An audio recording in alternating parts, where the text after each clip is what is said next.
অখণ্ডমণ্ডলকারং ব্যপ্তং যেন চরাচরম তৎপদং দর্শিতং যেন তস্मै শ্রী গুরবে নমঃ। ঠাকুর, মা ও স্বামীজির চরণে শতকোটি প্রণাম। ওং স্থাপকায়শ্চ ধর্মস্য সর্বধর্মস্বরূপিণে অবতার বরিষ্ঠায় রামকৃষ্ণায় তে নমঃ। ওং প্রণাম ঠাকুর, কৃপা করো, প্রসন্ন হও, শরণাগত করো, সকলের মঙ্গল করো। ঠাকুর বললেন, ব্রহ্মজ্ঞানীরা নিরাকার নিরাকার বলছে। তারা যাই বলুক, আন্তরিকভাবে যদি ঈশ্বরকে ডাকা যায়, তিনি তো অন্তর্যামী, তিনি সব জানেন, সব বুঝেন।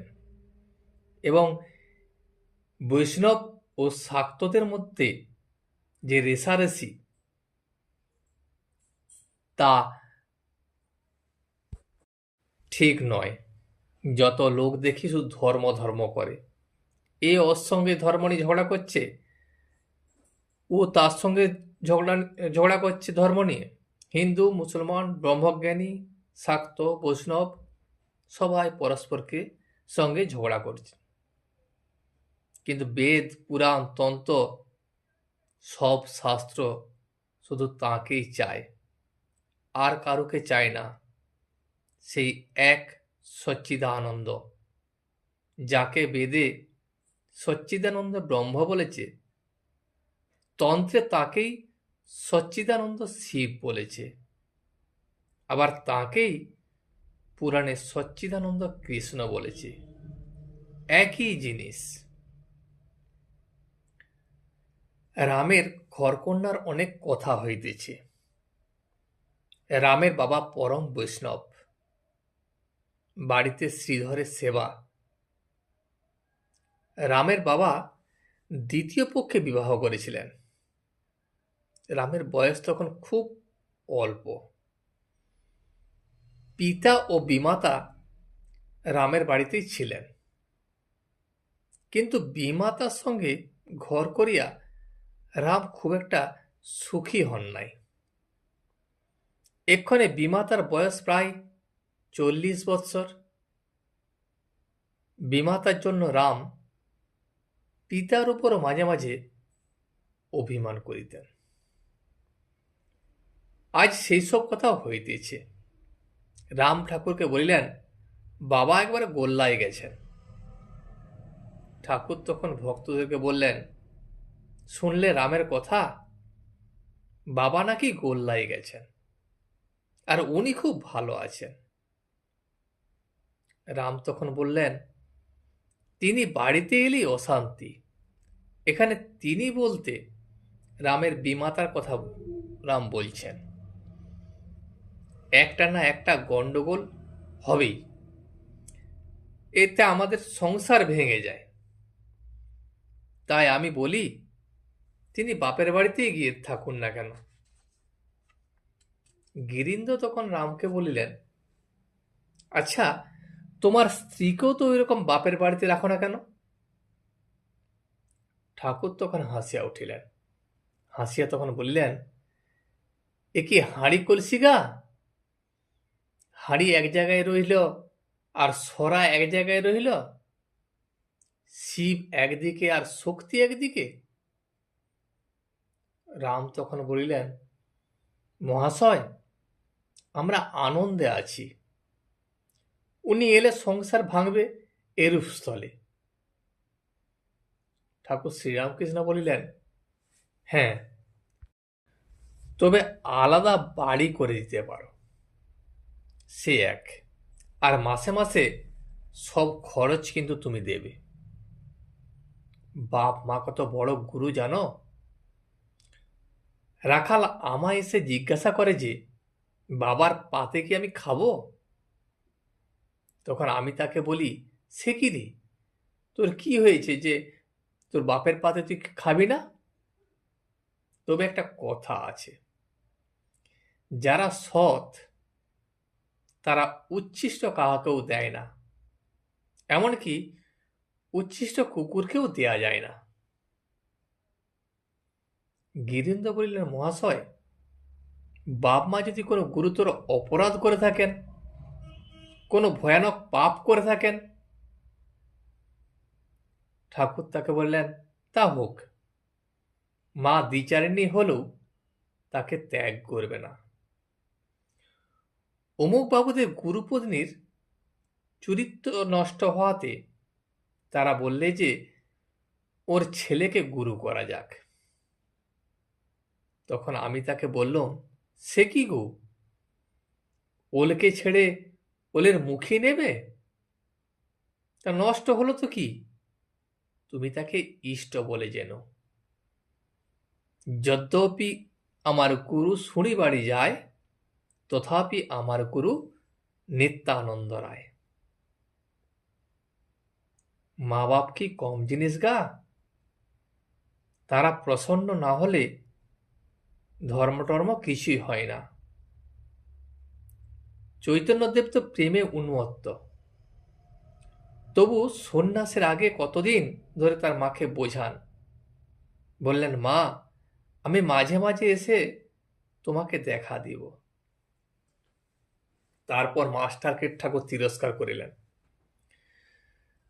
আর তোমায় বলি, বাপ মা মানুষ করলে, আর এখন কত ছেলেপুলেও হলো মাকে নিয়ে বেরিয়ে আসা, বাপ মাকে ফাঁকি দিয়ে ছেলে মাগ নিয়ে বাউল বৈষ্ণবী সেজে বেরোয়। তোমার বাপের অভাব নাই বলে, তা না হলে আমি তোমাকে বলতুম ধিক। কতকগুলি ঋণ আছে জানো? এক হলো দেব ঋণ, ঋষি ঋণ, আবার মাতৃঋণ, পিতৃঋণ আর স্ত্রী ঋণ। মা বাপের ঋণ পরিশোধ না করলে কোনো কাজই হয় না। আর স্ত্রীর কাছেও ঋণ আছে। হরিশ স্ত্রীকে ত্যাগ করে এখানে এসে রয়েছে। যদি তার স্ত্রীর খাবার জোগাড় না থাকতো তাহলে তাকে বলতুম ঢ্যামলা শালা। জ্ঞানের পর ওই স্ত্রীকে দেখবে সাক্ষাৎ ভগবতী। চণ্ডীতে আছে, যা দেবী সর্বভূতেষু মাতৃরূপেণ সংস্থিতা। তিনি আবার মা হয়েছেন। যত স্ত্রী দেখো সবই তিনি। আমি তাই বিন্দেকে কিছু বলতে পারি না। কেউ কেউ শ্লোক ঝাড়ে, লম্বা লম্বা কথা কয়, কিন্তু ব্যবহার আরেক রকম। রামপ্রসন্ন ওই হঠযোগীর কিসে আফিম আর দুধের জোগাড় হয় এই করে বেড়াচ্ছে। আবার বলে মনুতে সাধু সেবার কথা আছে। এদিকে বুড়ো বাম্মাকে খেতে দেয় না, নিজেরা হাট বাজার করতে যায়। এমনি রাগ হয়। তবে একটি কথা আছে, যদি প্রেমোন্মাদ হয় তাহলে কে বাপ, কে মা, কে বা স্ত্রী? ঈশ্বরকে এত ভালোবাসা যে পাগলের মতো হয়ে গেছে। তার কিছুই কর্তব্য নাই, সব ঋণ থেকে সে মুক্ত। প্রেমোন্মাদ কিরকম জানো? সে এক অবস্থা। সে অবস্থা হলে জগৎ ভুল হয়ে যায়। নিজের দেহ যে এত প্রিয় জিনিস তাও সে ভুল হয়ে যায়। যেমন চৈতন্যদেবের হয়েছিল। সাগরে ঝাঁপ দিয়ে পড়লেন। ক্ষুধা নাই, তৃষ্ণা নাই, নিদ্রা নাই, শরীর বলে কোনো বোধই নাই। ঠাকুর বলে উঠলেন, হা চৈতন্য। তারপর ভক্তদিকে বলিলেন, চৈতন্য কিনা অখণ্ড চৈতন্য। বৈষ্ণবচরণ বলতো, গৌরাঙ্গ এই অখণ্ড চৈতন্যের একটি ফুট। ঠাকুর আবার বলিলেন, তোমার কি এখন ইচ্ছা তীর্থে যাওয়ার? ঠাকুর বুড়ো গোপালের তীর্থে যাওয়ার কথা জিজ্ঞাসা করছেন। বুড়ো গোপাল তীর্থে যেতে চায়। এবং সেই জন্য ঠাকুর তাকে তীর্থে যাওয়ার কথা জিজ্ঞাসা করলেন। আর বুড়ো গোপাল হল সিঁথি নিবাসী, ঠাকুরের একজন সন্ন্যাসী ভক্ত। ঠাকুর তাহাকে বুড়ো গোপাল বলিয়া ডাকি দেন। বুড়ো গোপাল তখন বলিলেন, আজ্ঞে হ্যাঁ, একটু ঘুরে ঘাড়ে আসি। রাম বুড়ো গোপালকে তখন বলিলেন, ইনি বলেন বহু দকের পর কুটিচক। যে সাধু অনেক তীর্থ ভ্রমণ করেন তার নাম বহুদক। আর যার ভ্রমণ করার স্বাদ মিটে গেছে, এক জায়গায় স্থির হয়ে আসন করে যিনি বসেন তাকে বলে কুটিচক। আরেকটি কথা ইনি বলেন, একটা পাখি জাহাজের মাস্তুলের উপর বসেছিল। জাহাজ গঙ্গা থেকে কখন কালাপানিতে পড়েছে তার কোনো হুঁশ নাই। যখন হুঁশ হলো তখন ডাঙা কোন দিকে জানবার জন্য সে উত্তর দিকে উড়ে গেল। কোথাও কোনো কুল কিনারা নাই।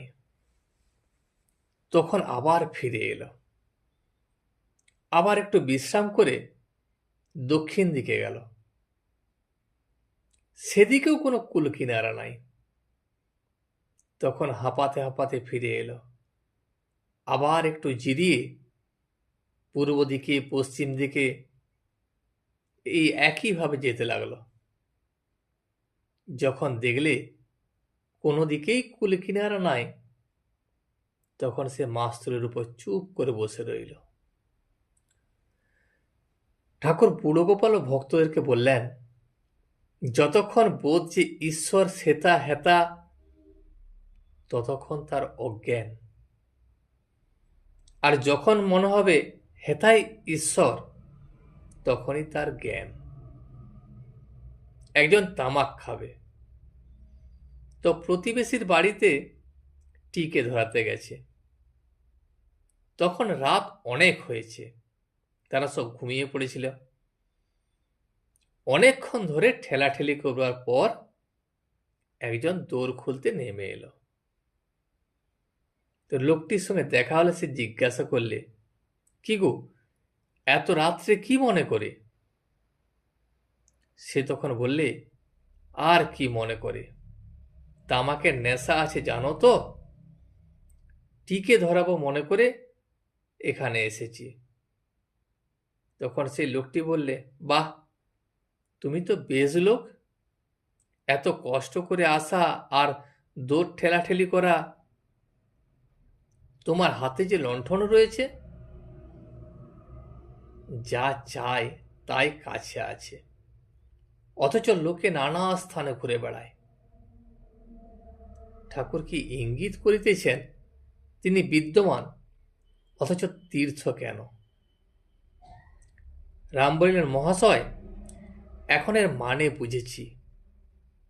গুরু কেন কোনো কোনো শিষ্যকে বলেন 4 ধাম ঘুরে এসো। যখন একবার ঘুরে দেখে যে এখানেও যেমন আর সেখানেও তেমন, তখন আবার গুরুর কাছে ফিরে আসে। এসব কেবল গুরুবাক্যে বিশ্বাস হবার জন্য। কথা একটু থামেলে পর ঠাকুর রামের গুণ গাইতেছেন। ঠাকুর ভক্তদেরকে বললেন, আহা, রামের কত গুণ, কত ভক্তদের সেবা আর প্রতিপালন। অধর বলেছিল তুমি নাকি তার খুব খাতির করেছ। অধরের শোভাবাজার বাড়ি, সে ঠাকুরের এক পরম ভক্ত। তার বাড়িতে চণ্ডীর গান হইয়াছিল। তো ঠাকুর ও ভক্তেরা অনেকেই সেখানে উপস্থিত ছিলেন। কিন্তু অধর রামকে নিমন্ত্রণ করিতে ভুলে গিয়েছিল। রাম বড় অভিমানী, তিনি লোকের কাছে দুঃখ প্রকাশ করিয়াছিলেন, তাই অধর রামের বাড়িতে গিয়াছিলেন। তার ভুল হইয়াছিল, এই জন্য দুঃখ প্রকাশ করিতে গিয়াছিলেন। রাম তখন বলল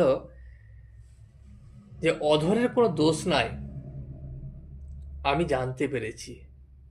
সে দোষ হলো রাখালের, রাখালের উপরই ভাত ছিল। ঠাকুর তখন বললেন, রাখালের দোষ ধরতে নাই, ওর গলা টিপলে দুধ বেরোয়। রাম আবার বললেন, মহাশয় বলেন কি, চণ্ডীর গান হলো? ঠাকুর বললেন, অধর তো জানতো না। ওই দেখো না, সেই দিন যদু মল্লিকের বাড়ি আমার সঙ্গে গিয়েছিল, তা আমি চলে আসবার সময় তাকে জিজ্ঞাসা করলাম, তুমি সিংহবাহিনীর কাছে প্রণাম দিলে তো? সে বলল, না। তা বললে, মহাশয় আমি তো জানতাম না যে প্রণামী দিতে হয়। তা যদি না বলেই থাকে, তা হরিনামে দোষ কি? যেখানে হরিনাম সেখানে না বললেও যাওয়া যায়, তার জন্য নিমন্ত্রণের কোনো দরকার নাই। আজ এই পর্যন্তই। ভিডিওটি শেষ পর্যন্ত দেখার জন্য আপনাকে অসংখ্য ধন্যবাদ। ভিডিওটি যদি আপনার ভালো লেগে থাকে তাহলে একটা লাইক, কমেন্ট এবং বন্ধুর সাথে শেয়ার করে দেবেন। সাবস্ক্রাইব করে পাশে থাকা বেল আইকনটি বাজিয়ে দেবেন, যাতে আপনাদের নতুন ভিডিওগুলি সর্বপ্রথম আপনার কাছে পৌঁছে যায়। জয় শ্রী রামকৃষ্ণ, জয় শ্রী রামকৃষ্ণ, জয় শ্রী রামকৃষ্ণ।